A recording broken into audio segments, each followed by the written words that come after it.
as long as it's forward. God, send me anywhere. Only go with me. Lay any burden on me. Only sustain me.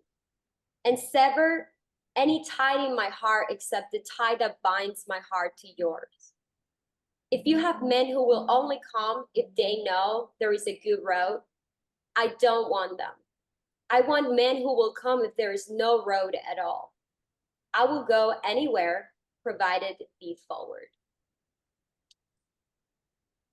Thank you so much, Renée, for that quote from the back of our Still Moving Center Almanac, which is what we use for our topic for each of these weeks that we take up. And welcome to everybody to Gems from the Wisdom Traditions, which is sponsored each Saturday by Still and Moving Center. Our theme this week is, what does the soul need for its evolution? What does the soul need for its evolution? And this theme seems to be a really good follow-up to the theme that we took up last week with Piyush Kumar of the Zodiac. As those of us at Still and Moving Center conversed after Piyush's presentation to us last week, we talked about how, from a layperson's perspective, without diving deep into knowing all the different signs of the zodiac and so on, one of the life lessons that we could get from this idea of the zodiac, in which the heavenly bodies are moving somehow in parallel to what's going on in our lives in the outside world and in our own inner world. So the extent to which we somehow align ourselves with the natural cycles of nature, whether it's with our circadian rhythms in our waking and going to sleep at night, whether it's our attunement to the moon and its various cycles of waxing and waning, or whether it's an attunement to the seasons of the year, for example. As we draw ourselves more in alignment with those natural cycles, it's healthier in many ways for us as human beings. Probably not just physically, but emotionally, it's mentally, and probably at a soul or spiritual level as well. So when we look at this topic of what does the soul need for its evolution, we can look at it at different levels. We have one quote for this week, which is on Sunday, that says, just as food is necessary for sustaining physical life, so meditation and worship are needed for keeping up the spiritual life. So we're going to start with what might seem like the shallow end of the pool in terms of that quote, the physical life and the food of the physical life, and get some ideas on this idea of how do we best nurture our bodies that maybe have metaphorical teachings for us in terms of how do we nourish our souls, just as we want our bodies to be able to grow and be healthy and develop. We want the soul to be able to do the same. So we're fortunate to have with us Kai Samiere, and he is actually working in the nutritional industry. And I'm going to let him tell you a little bit more about his training and interest along those lines, and also give us our presentation. So Kai, I'll hand it over to you. Thank you for the introduction. Hello, everybody. Like Renée said, my name is Kai. Some of you might know me as Sharone's boyfriend.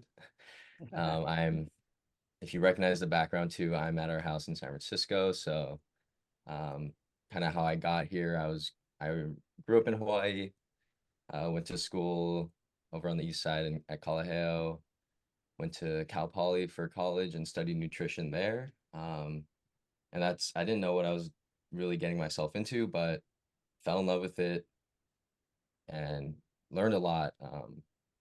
And for better or for worse, some like the ins and outs of the nutrition industry and how foods get on the shelves and how we feed our bodies. So I personally look at it from I focus on a sports nutrition perspective. So I worked with athletes at Stanford, and right now I am at a gym in San Francisco doing nutrition coaching along with some personal trainers who do training, and we do some blood work and things like that. So looking at it from more of a how do we feed ourselves, and that will tie into kind of what I'm going to talk about today.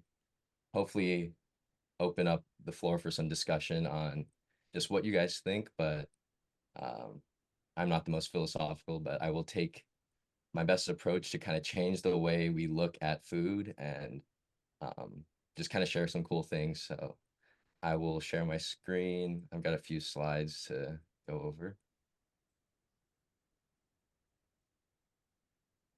All right. And so, yeah, let's kind of get into it.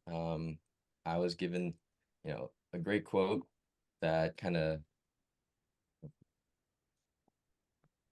okay, there we go. Sorry. This is a note from the Bhagavad Gita that kind of encapsulates what my idea was going into this conversation too. I'll read it. It says, the question never is of kinds of food, but of fitness for each particular case. For when all is said and done, each body extracts from any kind of food only that which conforms to the nature of the possessor of the body, and that nature is subject to change from within. The main thing to be observed is to keep the body efficient as an instrument for the soul who inhibits it, by whatever means and food may be found necessary for that purpose. Here, like and dislike are set aside, and only the purpose of soul is considered. Mm. So I I really like this.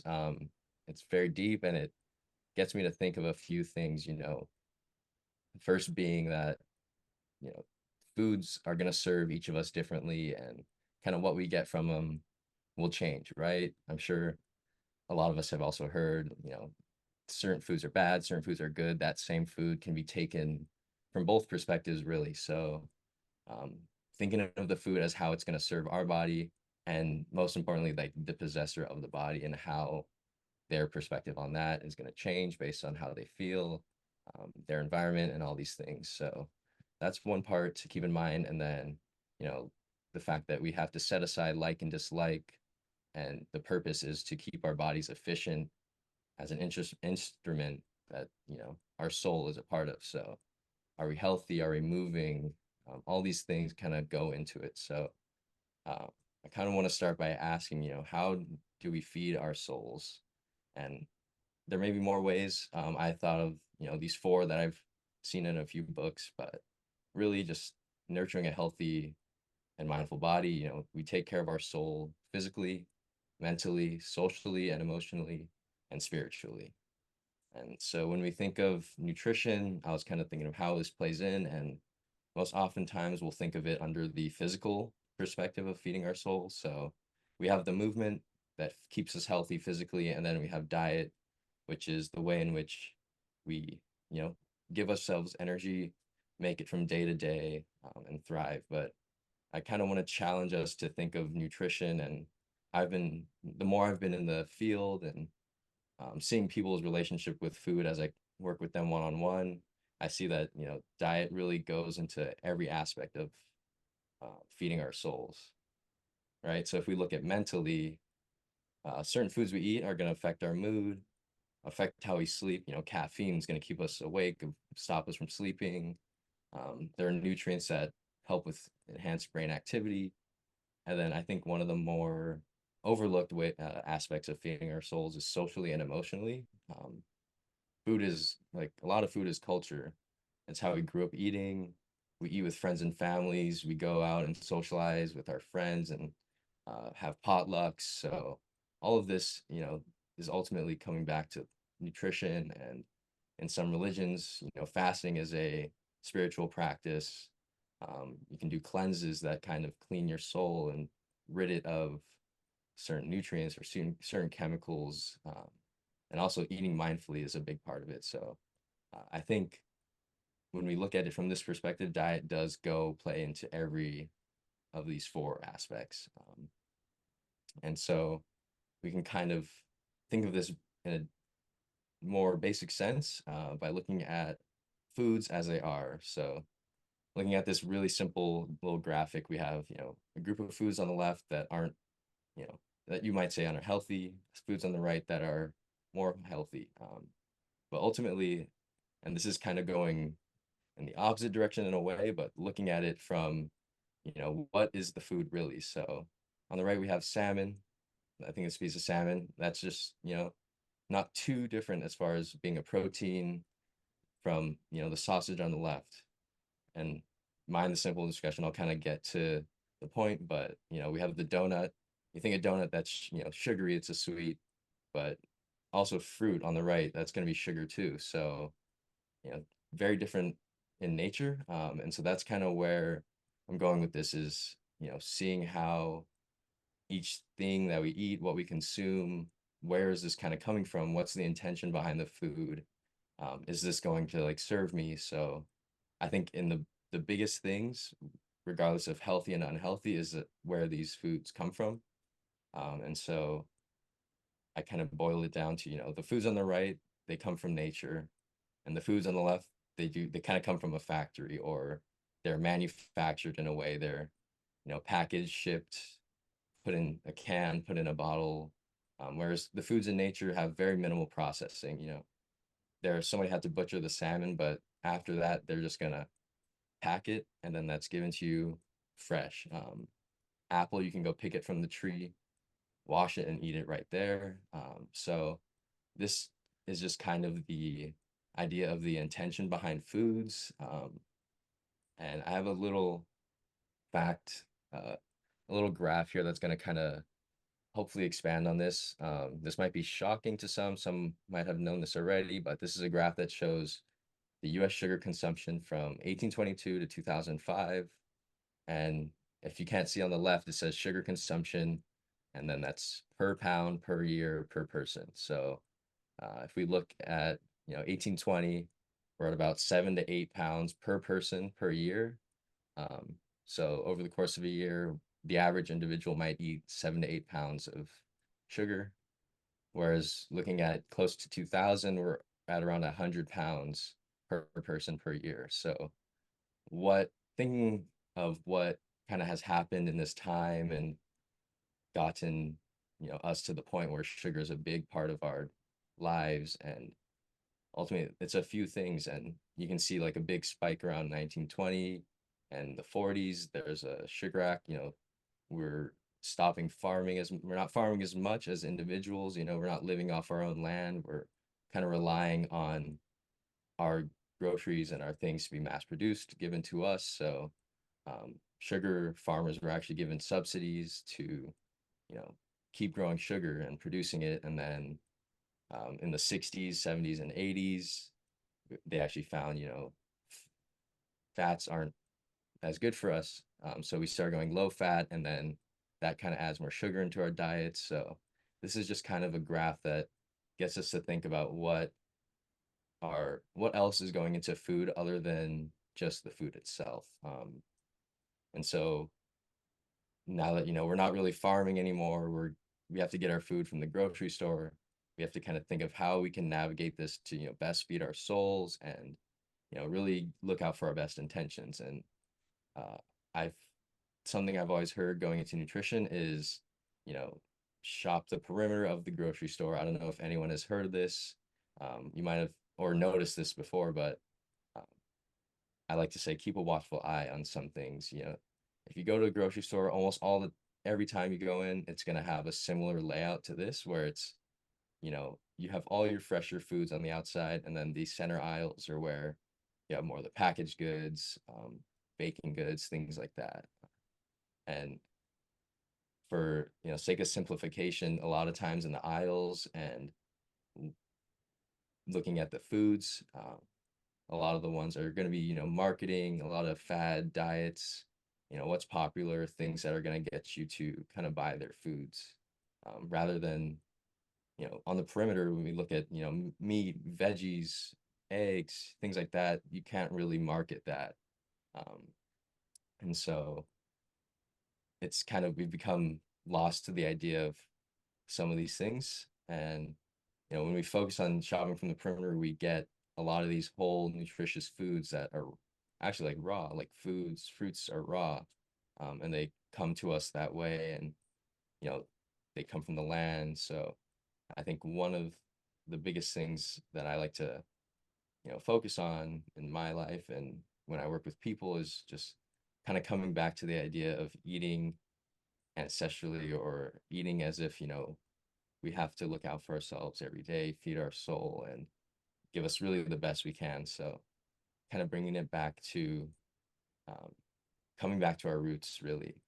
I think when, the nutrition and all these things are in line with our mental health, our emotional, social health, and our spiritual health, I think they, it makes the full picture, and you can really feed yourself right. So some of these things, going back to kind of like the aisle and the sugar, kind of wrapping it all together, it's not that, sometimes these foods are going to support us and our feed our souls emotionally, but um, it's tricky because I'm not I'm not like a robot. I'm still eating, I'm gonna have my chocolate. I'm gonna have uh, some tiramisu on the weekend or something like that.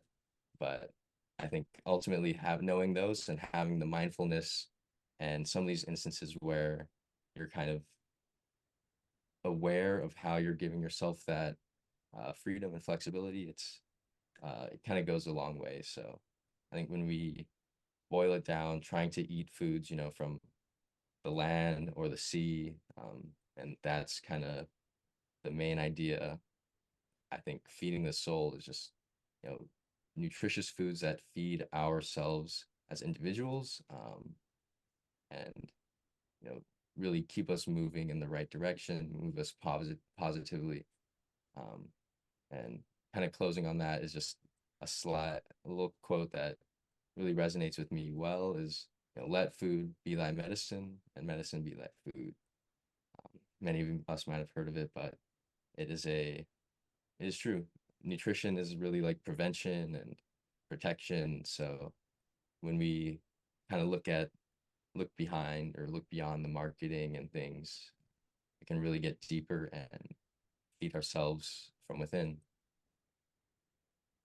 And so that was all. I'm open to kind of talking more about this, and uh, I have some questions in mind, but I'll kind of open it up if anybody has any questions or wants to expand on this. Thank you so much, Samiere. I had a question that came to mind regarding the different food types. Like we know that we need some proteins, we need some fats, we need some carbs, and the different food pyramids, line things up in different ways. But I was wondering, is there a way to think about what parts of the body are helped by each of these major categories of food? And that might help us similarly figure out, how that maybe corresponds to different aspects of ourselves. Yeah, Like, yeah. I think that's a good, yeah. I think, I mean, it's tricky because a lot of the foods, I guess you could say, protein, it's similar. Like, I think I'm trying to think of how to phrase this, but, you know, if you think meats or even seeds, vegetables, proteins, when you think of proteins, right, you think of, maybe a meat protein or beans and things like that. That's all giving way to kind of, it's like life. And so I think it's supporting the tissue of that animal or of that plant, giving it that energy that it needs to survive. So when you think of when we eat it, that's going to go and feed some of our muscles, maybe keep some of our bones stronger. And there's there's nutrients and things too that also go to the production of certain tissues and things. So um, it's really, yeah, you could kind of go on and on, but as far as like the sugar too, um, the body does use sugar naturally, right? And we have our blood sugar, so it's keeping that in balance. Um, and so making sure we're not going too high on the sugar consumption or too low and kind of falling in and out of that. And there's something about the fats that we absolutely have to have them, right? Mhm. And I mean, there are certain I know hormones that cannot be produced without certain amounts of fats in our diet. And like what do we, so it sounds like carbs are gonna fuel us with energy short term. Mhm. And proteins are going to probably help in over a long-term sustaining of energy, like the building of muscle and bone and Mhm. other tissues. And then fats, I mean, what I wonder what systems in the body we think of for them. Do they help the brain? Brain, Uh, yeah, brain. And the ratio, yeah. I think the tissue, part of the tissue in the brain is fatty, and so that helps with like the protection and also the functioning. Our nervous system, our nerves are mm, like coated in this fat that helps, insulate it in a way. If you kind of think of maybe like a pipe with insulation, that's kind of like that. And as well mm, as like you mentioned, the hormones, uh, we wouldn't be able to produce them without the fat. So mm, that's where you kind of get into the ratios of fat and which fats are like good or which are not. So I think that's something I kind of skipped over, but yeah, in the healthy side versus the unhealthy, kind of going for, your avocado fat versus a fried chip fat and things like that, right? mhm, yeah. Yeah, so I don't know then how that would relate exactly to the different aspects of ourselves that you outlined for us. But in a way it feels like maybe the bones as being the hardest part of ourselves is maybe more like the more physical part of ourselves, our structure that keeps us from being just a bag of jelly kind of. Mhm. Right. So maybe the proteins and the bones maybe have to do with more of our physical Right. nature. Yeah. So yeah, the physical side and maybe some of those. That's why I like desserts and sweets, right? I'm not going to tell you to not eat those because that also serves the spiritual or maybe it's not spiritual, but social, emotional side where it's a celebration, right? You want to have a nice little treat. So that's kind of feeding that too. But then when we kind of overdo it or aren't giving the other three areas attention, I think that's when you're not necessarily moving towards a positive direction and as far as like evolving. Mhm. And then maybe the fats, if they're helping the brain and the nervous system, maybe that has something to do with the mental part of ourself. And this, fats are kind of like a lubrication and how we can kind of move from one thing to another smoothly. Um, and the movement that's possible with the brain, the kind of, Right. mental ability and so on. Hmm. Definitely. Yeah. Yeah. Mhm. Diana had her hand up. Yeah. Yeah, I was particularly struck with when we think of the spiritual evolution is the mindfulness. For me, it's being mindful of being aware of what I'm eating, why I'm eating. Am I eating because I'm tired, or am I eating because I just want chocolate? And being mindful that there's certain things we can eat that really help us to be more aware. So it's being aware of why I'm eating, but how I feel after. It's kind of what you're saying, Renee. It was like, how do I feel after I eat it? Am I feeling better? If I eat too much sugar the next day, I'm really stiff, and it's like, I like sugar, so I'll eat some, but it's like being mindful of how much I eat and how often. And same with the other nutrition. It's like being mindful of finding out what foods help my physical condition so that I can eat so that it works better. And also spiritually, it's like being aware of how it affects me when I have a lot of sugar. I may be more depressed, and then I'm not so mindful, or I go numb. So it's like, and alcohol or any of that. It's like, what do we use our substances? If it's medicine, how do we use substances in our body, but not being mindful of why we do it and then how we feel afterwards, but also then being aware of what we want to, what is the reason, what can we use food for to help our own ailments or our own way of having more spiritual, cognitive, emotional well-being. And sometimes it means not eating with everybody else. It's like having to really be aware of that and that set boundaries with that. So I like the idea of mindfulness, and I think that is a big ongoing spiritual practice for me. Certainly, yeah. Thank you for sharing. I think that is a big part of just understanding it too, and giving yourself that, those moments of reflection. And yeah, thank you.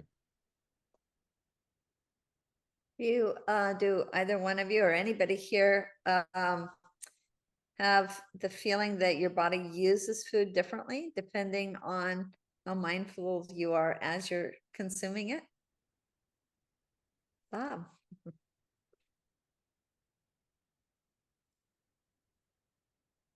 Yeah, I was struck by this whole idea of consuming and balance and, connection, not only physically to the diet, but also to the other parts of the world. And I was thinking of karma of eating, and karma, as you know, it says, as you sow, so shall you reap.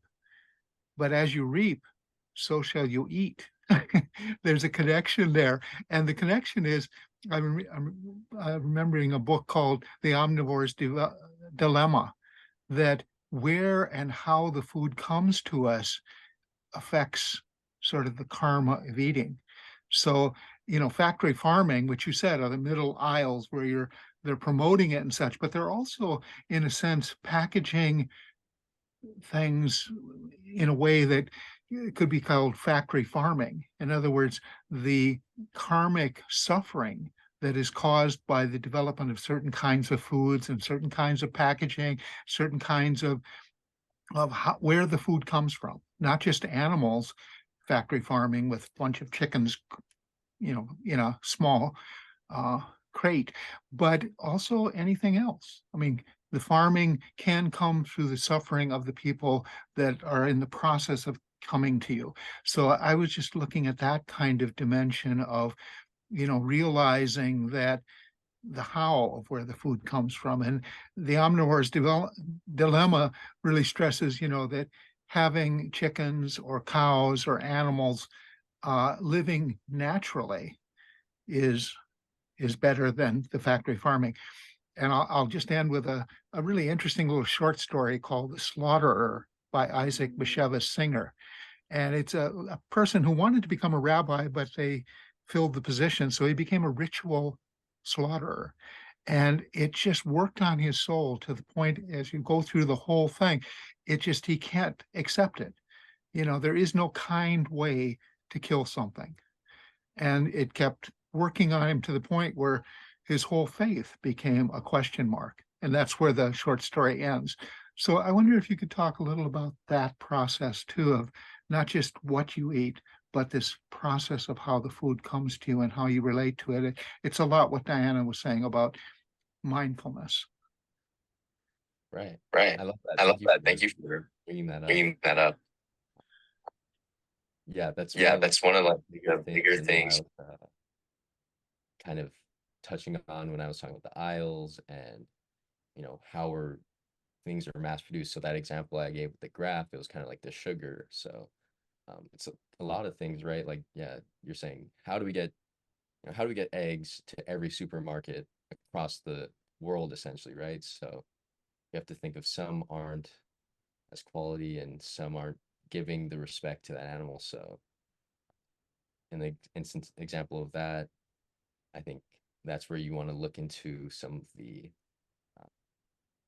different labeling, right? So we have to look at, instead of cage free, is it pasture raised and things like that. So that kind of changes how the animal has been kind of given its way through to get to where you're eating it. And so it does go into everything too, though. It's the snacks and corn chips and things like that. They're all in a way mass produced. We're monocropping a lot of fields, and it's not very sustainable too if we're, you know, taking over land, killing kind of the nutrients, sucking the nutrients from that land, and then we get it all in these plastic bags that ultimately kind of aren't great for the environment. So it's kind of like a big picture, and yeah, that's why I kind of get like caught up with my words, because there's just so many ways you can kind of go with it. So even if it's like even vegetables too, kind of trying to get organic and non-organic, like what's the, you know, as a consumer, not many of us know the difference, and it's how is the food really getting to us is kind of a big area that I think a lot of people now are kind of getting onto within the last 5 years, you know, getting grass-fed meat, or making sure it's non-GMO corn, organic soy, things like that. So yeah, it's really like a nutrition. Half of nutrition is honestly like marketing and the way they sell it to you, which is really unfortunate. And like I spent 4 years of college, you know, studying nutrition, and not once did they teach me how to market myself. So that's kind of unfortunate. But I think, yeah, that is a great point. And it gets me to think of, you know, is there a way to even reverse it or go back and make it a sustainable path? Because ultimately all the companies, right, they want to make money, and that's what I was talking about with the intention, right? It's they're giving it to you, they're putting it in colorful boxes. You know, a great example is like kids cereal. Um, every one of them has a colorful bird or rabbit that's kind of attracting the kids, and then you feel bad as a parent not giving that to your kid because they really want it, and they're not going to eat the plain brand flakes that are probably better for them. But it's kind of finding these different ways around nutrition to make it nutritious but also fun and enjoyable, and feeding us in different ways. So yeah, thank you for that point.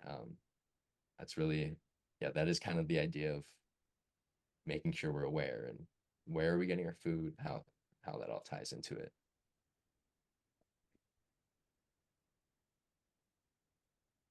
Was Irani?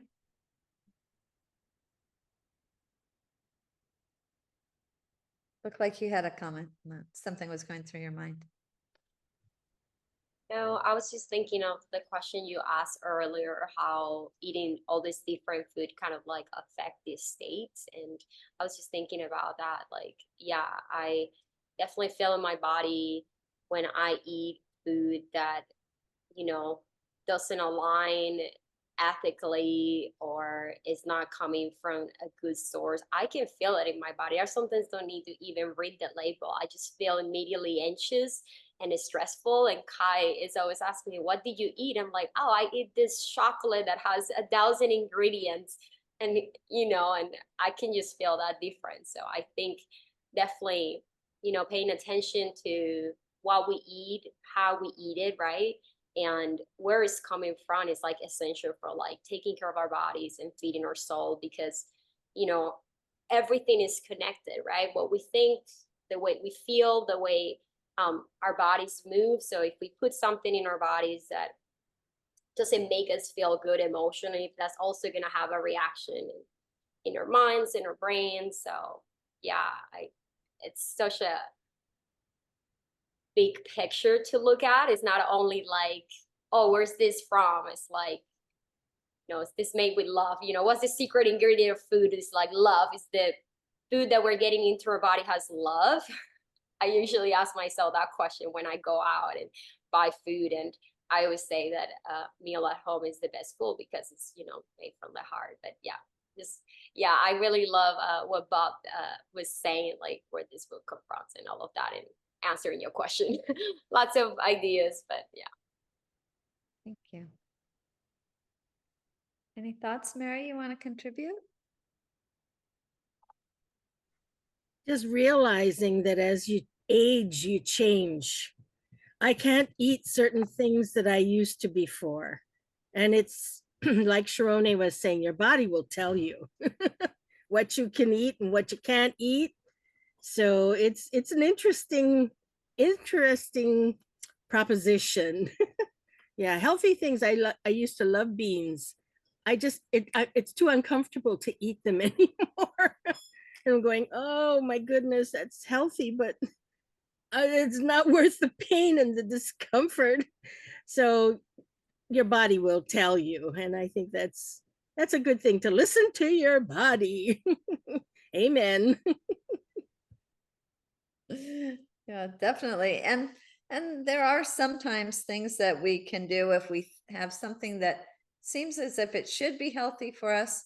For example, in the case of beans, there are, you know, different cultures that have managed to find these recipes for beans, you know, like pouring off the water after you soak the dried beans, right? And there are certain like molds that accumulate on the skins of the beans.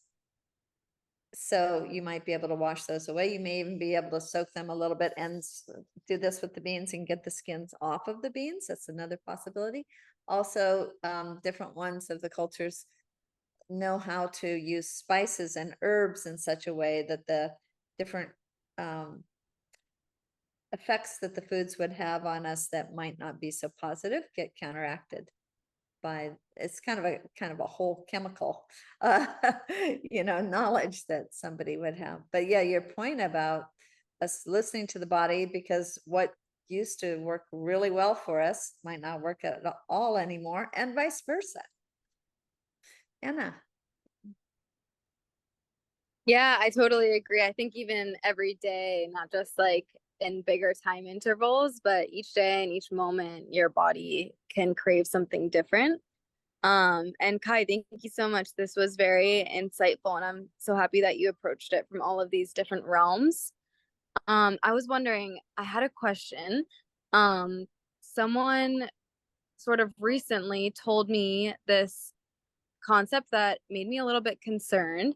They said that basically the soil in our earth has just absorbed so much chemicals and unnatural components that have made it so that it can't produce the right type of fruitful foods that it may have hundreds of years ago when it was less touched by like technology and artificial chemicals. And so I'm wondering, have you heard of that before? Does that make you really want to emphasize having supplements like vitamins and minerals just through pills or however else people consume them? And do you think that our earth will be able to regenerate and be able to create the food with the nutrients and minerals that it has in the past? Or do you feel like we've pushed past that point of being able to have land that produces right? Does that make sense? Yeah, that I've heard of that before. I'm not necessarily sure how far we've gone, or I'm not too sure of like the details or any research behind it, but I mean, it would kind of make sense, right? Like I was saying, you know, you have this plot of land that's just for the last 100 years has been the same crop and it's pulling the same nutrients. So there's practices in farming that kind of works to, you know, regenerate the land. You cover it for a season, change up the um, that year's crop or whatever. I'm not sure how they do it, unfortunately, but yeah, I think we're at a point where, you know, everyone's kind of coming to this now, but we have to kind of take this into our own hands. So a lot of, whether that's, yeah, maybe it's supplementing. I don't know how much. Yeah, it'd be interesting to see like a study if there's, you know, different oranges or different fruits, for example, like are grown and stripped of or, you know, tested for their nutritional content from different areas. But I think that's why we see a lot of people around like our age, you know, a lot of millennials and younger generations are trying to kind of go back to an older way of living. You know, a lot of them are making their own teas, herb drinks, their own food. They're trying to live off the land, and things like that. So going back to how things kind of used to be and an attempt to do it to them for themselves. But that's why I feel like we're at a point where it's you know, where big companies want to make their money, and they have been and pretty much will continue to. So it's hard to say which way we could go with it. Yeah. No, yeah, it's interesting. I hadn't seen any other studies too, so that's why I was curious to see if that's something that you had studied in school or something that you've seen come up. But yeah, definitely that's interesting. Thank you. Mm-hmm. Could I add in here? Yeah. Just that I've been to a lot of events and done reading on sustainability, and particularly in regard to farming. And the earth is remarkably resilient. So when we give the earth a chance to regenerate itself, it generally will. And so once we stop the monocropping, for example, and then we start reintroducing nutrients back into the soil, it is quite possible. I mean, people can change environments remarkably. Like if you've ever read the study of in Yellowstone National Park, the wolves were hunted almost to zero population. And when wolves, I know this is a little bit of a long shot here, but when wolves were, as a top of the food chain predator, were introduced back into the food chain environment, things started changing. The rabbit, I'm going to give you kind of I don't remember the details, but it would be something like, okay, so the rabbits were overpopulated, and so then they were eating up all of the understory grasses and so on. And then so when the wolves kept down the rabbit population, then the grasses could grow back. And then when the grasses grew back, then that allowed some other parts of the plant population to restore. And eventually Yellowstone, like, it became more lush, rivers were restored. I mean, a whole change, big changes in the ecosystem happened just by that one thing of reintroducing a top of the line predator back in. So nature wants to be back in balance, and if we help nature get back in balance and stop doing the negative things, we really can do a lot to restore it to balance. If we were to stop hunting whales, that would do a lot, evidently, for what's going on with our problem with the ozone. I mean, everything's interrelated, and as we fix different problems, we really can affect changes. And I think it would be way too early to lament that the earth is irremediably damaged and can no longer produce the right foods for us. And maybe Sharone can speak to this a little bit. Back in, I think it was the early 60s, because of the politics of things, Cuba had imports restricted to them, so they could no longer get fuels. They didn't get very much in the way of gasoline and so on. They also weren't getting the petroleum fertilizers that they were using, and the petroleum herbicides or pesticides that they were using. And so all of a sudden they had to be able to feed their population without having access to the normal big ag tools. And they did a remarkable job of going into organic farming and being able to hugely increase their food production on the organic lines, because they had to. I don't know, Sharone, do you know anything about that story? I mean, all I know is the way I grew up and everything that I learned in school. Like, yeah, in Cuba, after, all the politics, misunderstandings and things like that, Cuba had a ban, and we were no longer able to import or export food. So we have to, the country, the government is like, how are we going to feed the people? Like, we need to feed the people. So we have to start using the land. We have to stop relying on these other countries and these other places and start saying, okay, what's this land rich on? Let's produce that. What is not rich on, and how can we figure out how to make things, and work really hard. So we start producing sugar and rice and potatoes and, having more ranch and kind of like producing everything in there. So something I do want to say that, communist was good for, and all that ban in Cuba was good for, not that I support that, but, is that if kind of force the country to take a different approach to food and sustainability and the way we produce things. We have to do it all internally, and we need to find a way and, to do it organically. So yeah, grab just eating food from the land, and yeah, going in summertime to go work in the farm ourselves, so the next people in the school can have food. So yeah, I'm going back to that topic.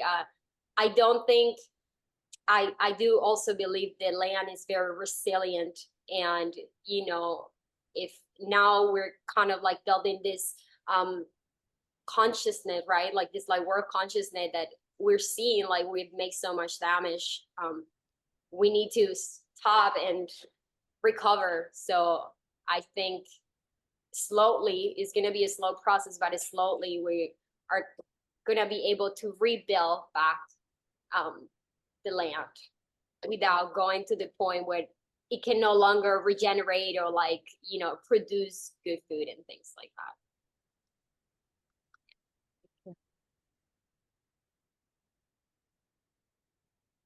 It does seem to me that people in your generation, Kai and Anna and Sharone, and the generations younger than you too, are being taught a lot more about sustainable practices, and they're getting on their parents to feed them the right way and not get things, that aren't good for the land. I mean, maybe Mary, your great granddaughter, I imagine she's come home from school and told you, oh, you shouldn't have that, Grandma.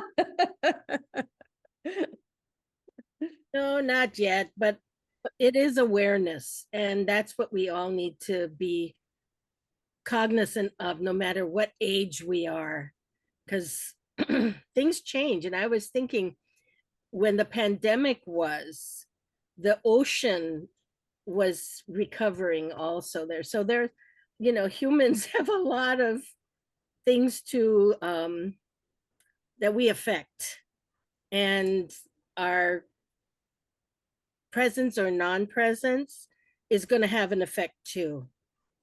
So that's one thing that just amazed me is how much the oceans recovered when people weren't in it. Amen. Yeah, the atmosphere. So.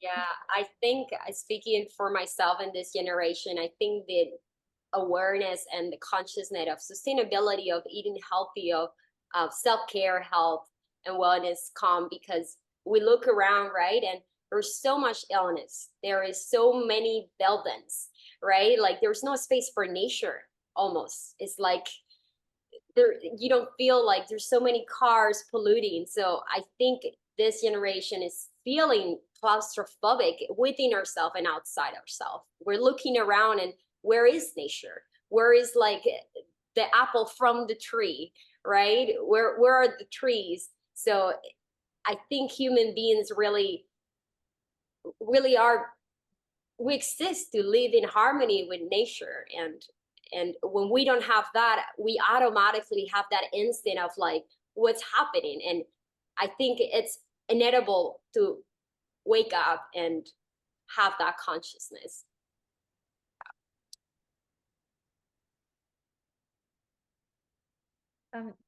Thank you. And Kai, do you have do you have thoughts, and maybe this is something that you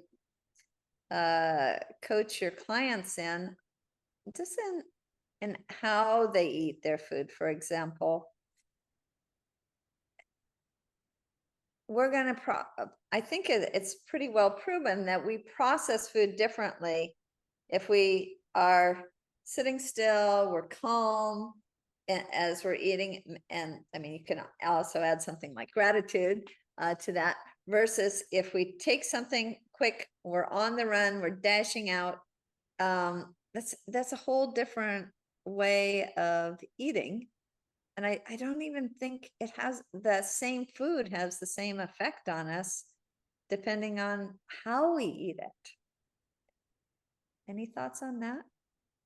Yeah, I think it's a big thing, especially in like today's busy society. And I think that goes back to the mindfulness aspect of it. So, being really present when you're eating, and something that, like, honestly, even I myself have to work on at times, where it's like you're working, you're in the flow, but it's been a few hours. Like, I know I need to eat, but sometimes, you make something and then you come right back to the computer and you're like, eating while you're doing your work. And sometimes I definitely think that has an effect on the way it's digested, because your brain's doing one thing, it's on one speed, maybe your stomach's not going to keep up with it. So there is definitely something with, the nervous system, and if it's in that state where it's ready to, eat and then digest and then ready to go back into work mode. So yeah, I think that's one big thing, where it's, giving yourself, or not like eating from the TV too, or maybe even eating socially has a benefit to the way the food's digested. But yeah, I think that's a big thing, is just understanding, yeah, trying to be mindful when eating. And that is definitely, yeah, something everyone is faced with, I think, today. And can you talk a little bit about this idea of satisfaction? Like, if I rush through something and I don't even bother to actually taste what I'm eating, and to appreciate that, flavor going through my mouth and how it feels going down and settling in my tummy, and my hunger is being satiated and so on, I could kind of just keep on eating, because I haven't taken time to really appreciate what I did put in my mouth to begin with. And if I didn't prepare something that was really that tasted good and it tasted healthy, and what I did pick up at 7-Eleven or whatever, and just ate to get by, it never really satisfied me, and so I'm going to want more. And maybe nutritionally I need more too, because I didn't get the nutrients that were supposed to come from natural food. So this idea of satisfaction, could you speak to that a little bit? And anybody else too? Yeah, I think one thing that what comes to my mind is, like the sugar idea, getting that. It's like you eat the sugar, you feel satisfied, but then, 5 minutes later, you kind of want to go back for more, just because it's giving you that actual, like, sensation of dopamine or serotonin, that the happy chemicals.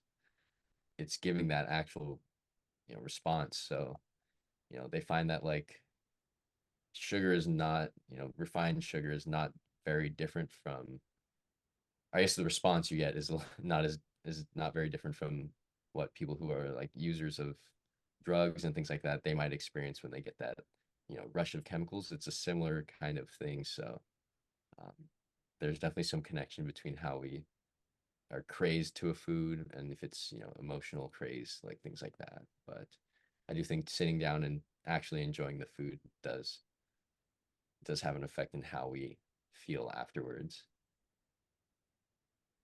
Yeah, I've Dan? noticed, like, if I have a small chocolate dessert and like it really tastes good, and I really notice it as I'm eating, and then I have that wonderful taste in my mouth, then I can say, can I just leave with this wonderful taste in my mouth and be satisfied? Do I really need to have 10 more bites of that same thing, or 10 more helpings of the same thing? Or can I really appreciate it so much that was enough, and then move on? And it also, I noticed for me, it helps if I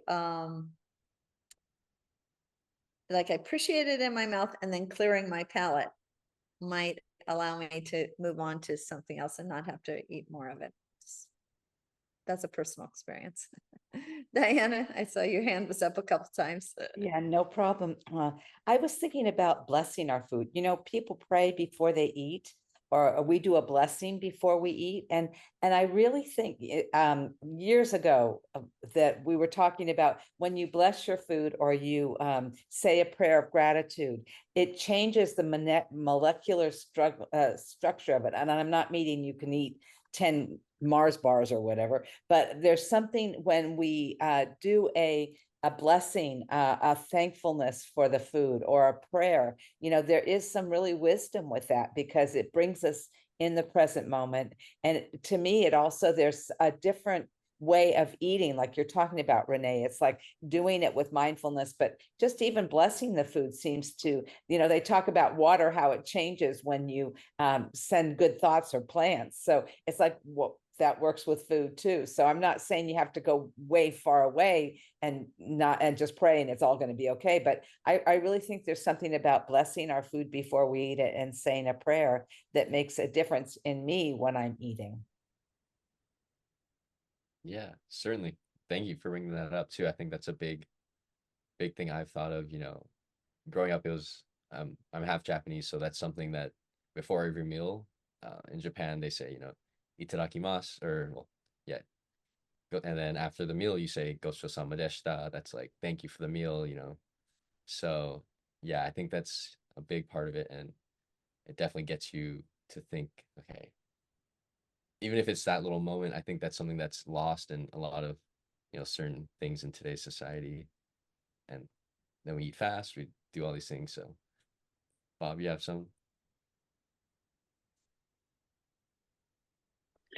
Yeah, it just struck me with all of the last 2 or 3 or 4 comments that in a way we are looking at the younger generation to sort of change, but I'm also struck by how the younger generation is looking back to the ancestral indigenous voices, and yeah, satisfaction, even looking carefully at how foods combine, like the Three Sisters. You not only have beans, but you have squash and you have corn, and somehow those work together not only to regenerate the soil, but also the foods somehow fit together and are more satisfying.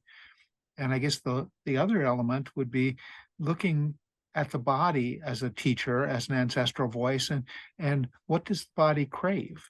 You know, it craves what it needs, and it's very subtle to be able to listen to that carefully enough to fill in the blank of saying, well, I'm not getting something that I need. There's a craving there for something. And as you were talking about, ultimately it's about balance. So if something is not there, it's a deficiency, and therefore the body calls out for it. Yeah. Yeah. Yeah. It's really interesting, this craving thing, because there's some aspect of the mind that goes back to habits. Like, but I'm used to having my chocolate bar every day at 3 p.m. That's what gets me going, you know. And so some part of the mind is asking for that. And so, but there might be something that we could read in the body at a deeper level that was not just that. I think that's the reptilian brain that just likes to do the same thing over and over again. But really listening to the body, like just Bob, as you were mentioning squash, all of a sudden it was like, oh, that sounds really good to have a really nice squash right now with a little butter and salt on it. Wow, I think my body would love that. Haven't had squash for a long time. And so it's a subtler form, I think, of listening to the body than just what is my mouth used to putting in itself right now. A little different. Right. It is that, then finding that the true like desire of the body is where it gets tough. Because then it comes back to understanding what you're putting in it and what it's getting. So, but that is yeah, thank you for bringing that up. I'm seeing that we're at 4 o'clock, and I would like to tell you about the next couple of weeks of gems. And meanwhile, I'll let somebody prepare to give, if you would, a vote of thanks to Kai for his presentation today. That's been so helpful. Next week, we're going to go over to Sharone, and she's going to speak on the yogic paths, plural. And she's going to do that from the yoga tradition of India, and in particular, Patanjali. And the following week, as kind of a real sequel to that, Bob is going to take up one of the several yoga paths that we're going to be looking at over the next few months. So he's going to take up Jnana Yoga, the path of knowledge, and he's going to do so both from the Advaita Vedanta tradition of Hinduism, as well as from the Buddhist tradition. So that'll be interesting to look at as well. So did anybody want to give Kai a vote of thanks? Because I'm always happy to do it. Okay, Bob. Yes, thank you.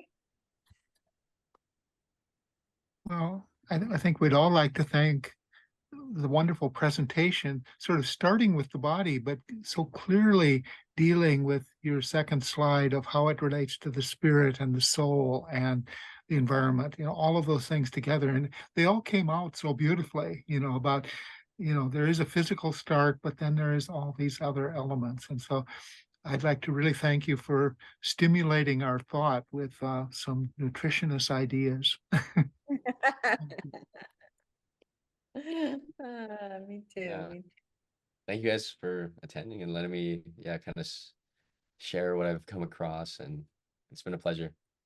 Yeah. Kai, do you have any little takeaway that you might want to share with us before you take off? Did something, I don't know, come to mind as you were going through it? I think kind of touching on everything we talked about, it's, nutrition is this word with 1,000 different meanings and interpretations and perspectives. So, try to enjoy the foods you enjoy, feed your soul, and keep your body going the way that it needs to. Give it what it needs, and try. You can listen to all this noise around foods, but ultimately it's what you enjoy, and it's what you like to put in your body, and helps you get through life. So I think that is kind of the ultimate idea that I would like to share with you all. So thank you again. Thank you so much. Mahalo. I'm going to go get a snack now. Aloha. Mahalo. Thank you. Thank you all. You guys. Bye. Bye.